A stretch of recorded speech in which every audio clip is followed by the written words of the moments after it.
Over 2 years now since New York State legalized recreational marijuana, and whether you think it's good or bad, today many people are celebrating in a way that previously wasn't really possible. Yeah, it is 4/20 and the first time we've had that date in which recreational dispensaries are open in many parts of the state. But once again, it depends on who you ask whether or not the rollout has been pretty good or pretty bad. That's why we asked Channel 2's Rob Hackford to get a progress report on things. What'd you find out, Rob?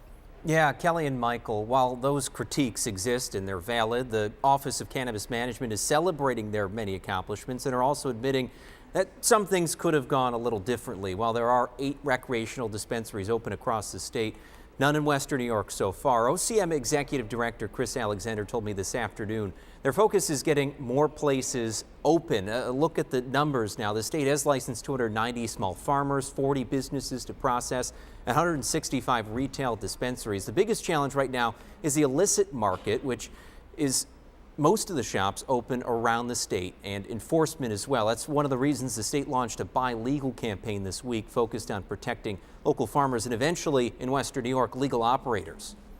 You know, we did a lot of education at the onset, trying to get them to close down themselves and not wanting to, continue with the heavy hand of previous prohibition practices. But we're at a point now where they've been warned, they've been reminded, and now we're taking all their products and eventually we'll have their doors closed as well and heavy financial penalties levied on them.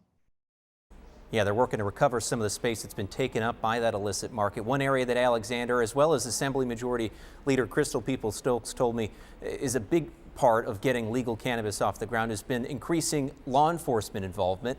Peoples-Stokes told me literally a couple hours ago she's confident that will pass in the budget. There's $22 million to increase those efforts. Alexander said many more in Western New York licenses are expected to be awarded at the next cannabis control meeting.